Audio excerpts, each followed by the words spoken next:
Kathmandu airport پر Royal Nepal year lines کے جہاز نے ٹھیک 4 بجے رن وے کی طرف بڑھنا شروع کیا۔ میں کھڑکی کے ساتھ والی سیٹ پر بیٹھا تھا۔ اس وقت میں حقیقتاً ڈرا ہوا تھا۔ خوف کی لہریں میرے جسم کے آر پار ہو رہی تھیں۔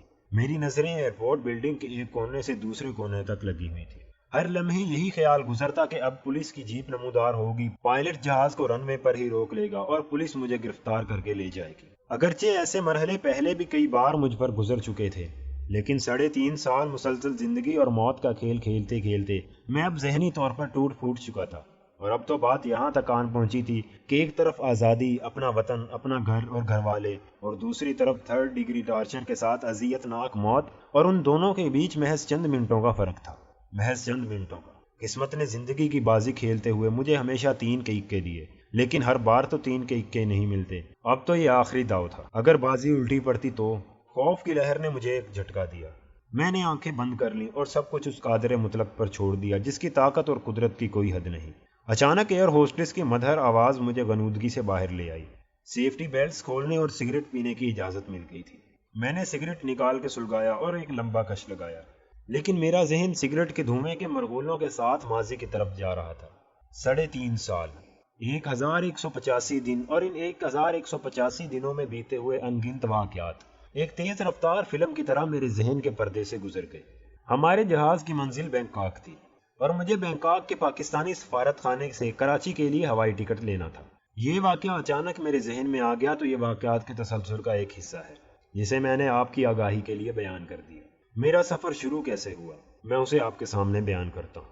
مجھے افغان ایئر لائن کے جہاز پر بھی بھیجا جا سکتا تھا جو UNO نے پاکستانی مہاجروں کے لیے چارٹر کیے تھے، لیکن افغان ایئر کے جہاز دہلی کے ہوائی اڈے پر ری فیولنگ کے لیے اترتے تھے۔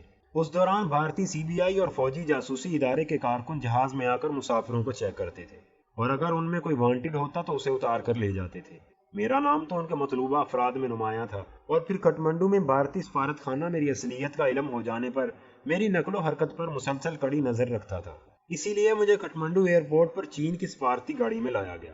امیگریشن کے کاغذات بھی انہی کے وسائل سے میری غیر موجودگی میں مکمل ہوئے، اور جہاز کی عین روانگی کے وقت جب سیڑھیاں ہٹائی جا رہی تھیں، سفارتی گاڑی جہاز کے قریب آئی اور مجھے جہاز میں بٹھا دیا گیا۔ ان تمام احتیاطی تدابیر کے باوجود جب تک جہاز نے خاصی پرواز نہ کر لی، اندیشے میرے دماغ میں سر اٹھاتے رہے۔ جہاز رائل نیپال ایئر لائنز کا تھا اور مسافر بہت کم تھے۔ میں نسبتاً زیادہ خالی سیٹوں کے حصے میں ایک سیٹ پر بیٹھا تھا۔ بینکاک کا سفر 6.5 گھنٹے کا تھا۔ ذہن نے ماضی میں چھلانگ لگائی اور جہاں آگے رکا وہ 16 دسمبر 1971 کا منحوس دن تھا۔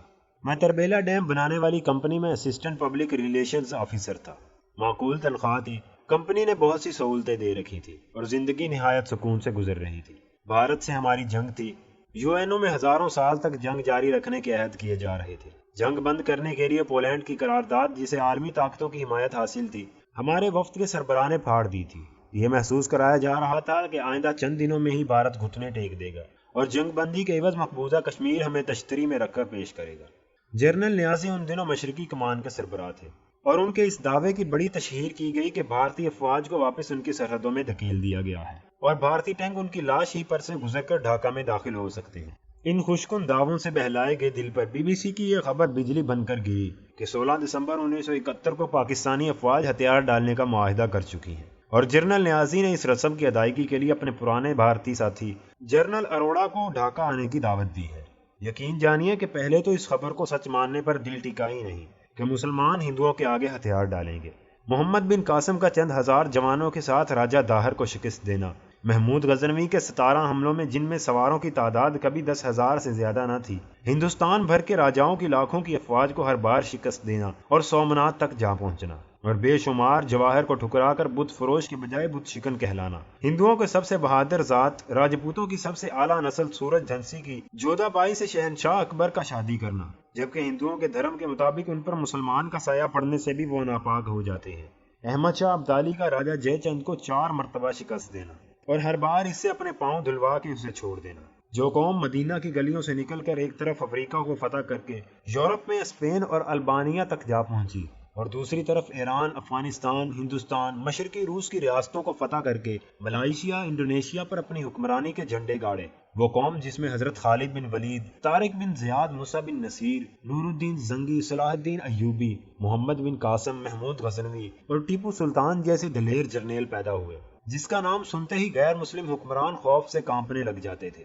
اور آج اس قوم کی سب سے بڑی سلطنت میں مسلم افواج کی سب سے بڑی تعداد اس قوم کے سامنے ہتھیار ڈالنے پر مجبور ہوئی جس پر 1000 سال تک مسلمانوں نے حکمرانی کی تھی۔ مسلمان کو جب کبھی بھی ہزیمت کا سامنا ہوا، اس کی وجہ محض اور محض غداروں کا کردار تھا، اور 1971 میں تو مشرقی پاکستان کے بھولے بالے عوام کو غدار لیڈروں نے کچھ ایسا بہکا دیا تھا کہ وہ مغربی پاکستانیوں کو اپنا سب سے بڑا دشمن سمجھنے لگے، اور پھر سب کچھ لٹ جانے کے بعد جب انہیں ہوش آیا تو انہی غدار لیڈروں کا جو حشر کیا وہ سب جانتے ہیں۔ اب آتا ہوں اپنی اصل داستان کی طرف۔ دنیا بھر میں صرف مسلمانوں کو مارشل ریس یعنی جنگجو قوم کہا جاتا ہے۔ اسی مارشل ریس کی سب سے بڑی سلطنت کے 2 لخت ہونے اور دنیا بھر میں مسلمان فوجیوں کی سب سے بڑی تعداد کے ہندوؤں کے آگے ہتھیار ڈالنے کا واقعہ کوئی معمولی صدمہ نہ تھا۔ اس صدمے کی وجہ سے 2 دن ہمارے گھر میں کھانا نہ پکا۔ مجھ پر اس صدمے کا اتنا اثر ہوا کہ میں حالت جنون میں انتہائی تیز رفتاری سے اپنی گاڑی میں بغیر کسی منزل کے نکل گیا۔ جب ذرا حواس سنبھلے تو میں جہلم سے بھی آگے آ چکا تھا۔ اس وقت میری ایک خواہش تھی کہ میری گاڑی ٹکرا جائے اور میں مر جاؤں۔ حواس ذرا سنبھلے تو سوچا کہ مایوسی گناہ ہے، بجائے اس کے کہ میں اپنی جان بلا مقصد ضائع کروں، کیوں نہ اسے ملک و ملت کے مفاد پر قربان کر دیا جائے۔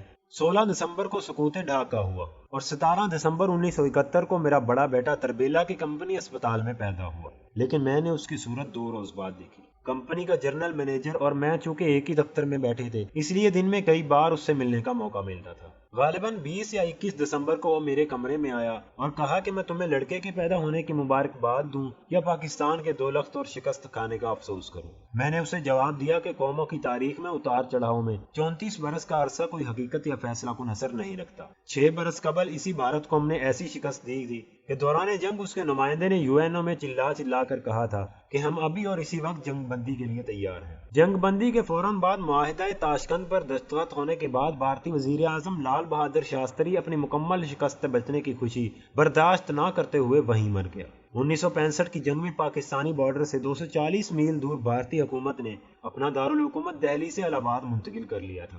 بغیر اعلان جنگ کے حملہ کرنے والے بھارتی بارڈر سے صرف 14 میل کے فاصلے پر لاہور اور 6 میل کے فاصلے پر سیالکوٹ جیسے اہم شہروں تک بھی نہ پہنچ سکے، جبکہ اس وقت ان کے کمانڈر ان چیف نے اعلان کیا تھا کہ 6 ستمبر 1965 جس کی صبح 4 بجے بھارت نے پاکستان پر حملہ کیا تھا، اس کی دوپہر کو میں لاہور جم خانہ میں چھوٹا پیک وسکی پیوں گا۔ بھارتی مقبوضہ کشمیر میں چھمب جوڑیاں کی چھاونی پر ہمارا جھنڈا لہرا رہا تھا۔ قصور سیکٹر میں بھارتی سرحد میں 11 میل اندر ہم نے اس کے خاصے بڑے شہر کھیم کرن پر قبضہ کر لیا تھا۔ ہم نے بھارتی ایئر فورس کے 300 سے زیادہ جہازوں کو ہوائی جنگ میں اور ہوائی اڈوں پر ہی تباہ کر دیا تھا۔ ہمارے ایک اکیلے ہوا باز محمود عالم نے سرگودا کے ہوائی اڈے پر حملہ کرنے والے بھارتی MiG 19 6 جہازوں کو صرف 45 سیکنڈ میں مار گرایا۔ اس وقت ہماری ساری قوم ایک تھی، جیسے ہاتھ کی 4 انگلیاں اور ایک انگوٹھا مل کر گھونسا بن جاتا ہے۔ اس وقت پوری قوم ایک گھونسا بن چکی تھی۔ بھارتی تو پاکستانی گھونسے سے ایسا ڈرتا تھا کہ شہید لیاقت علی خان نے بھارت کو صرف گھونسا ہی دکھایا تھا کہ بھارت ڈر کر اپنی فوجوں کو بارڈر سے پیچھے لے گیا، لیکن افسوس اب ہماری قومی سیاسی لیڈروں کے بہکاوے میں آ کر بڑھ چکی تھی، جس کا نتیجہ ہمیں اس شکست کی صورت میں ملا۔ میں نے جنرل مینیجر کو کہا کہ تم مجھے بچے کی پیدائش کی مبارکباد دو، کیونکہ یہ بچہ ایک نئی شہر کی نوید لے کر آیا ہے۔ کہنے کو تو میں دل کو بہت ڈھارس دیتا تھا، لیکن دل تھا کہ قابو میں آ ہی نہیں رہا تھا۔ بالآخر جنوری 1972 کے دوسرے عشرے میں نے ملازمت سے استعفیٰ دے دیا۔ 1 ماہ کا نوٹس پیریڈ پورا کر کے میں اپنی فیملی کو اپنے گاؤں چھوڑ کر راولپنڈی آ گیا اور افواج پاکستان کے ایک انتہائی حساس ادارے میں جا کر خود کو کسی بھی قسم کے خطرناک کام کرنے کے لیے والنٹیئر کر دیا۔ ادارے کے حکام پہلے تو حیران ہوئے کہ مایوسی کے اس دور میں ایک سویلین اس طرح خود کو والنٹیئر کر رہا ہے۔ قریب 20 روز میرے مختلف اقسام کے انٹرویوز ہوتے رہے۔ اس دوران انہوں نے اپنے ذرائع سے میرے پورے ماضی کو گنگال ڈالا۔ جب وہ پورے طور پر مطمئن ہو گئے تو انہوں نے مجھے درپیش آنے والی مشکلات، زندگی کے خطرات اور پکڑے جانے کی صورت میں انتہائی تشدد سے ڈرانا چاہا، لیکن وہ چاہتے تھے کہ اس ادارے کے لیے کام کرنے والا میرا ارادہ اگر محض ایک وقتی جنون ہے تو میں بیک آؤٹ ہو جاؤں۔ لیکن میری ثابت قدمی سے جب انہوں نے دیکھا کہ میں وقتی جنون کا شکار نہیں بلکہ اپنے وطن کے لیے بڑی سے بڑی قربانی دینے کو دل کی گہرائیوں سے تیار ہوں، تو پہلی ملاقات سے 1 ماہ کے اندر مجھے باقاعدہ طور پر ادارے میں شامل کر لیا گیا اور 1 ہفتے کے اندر میری تربیت شروع کر دی گئی۔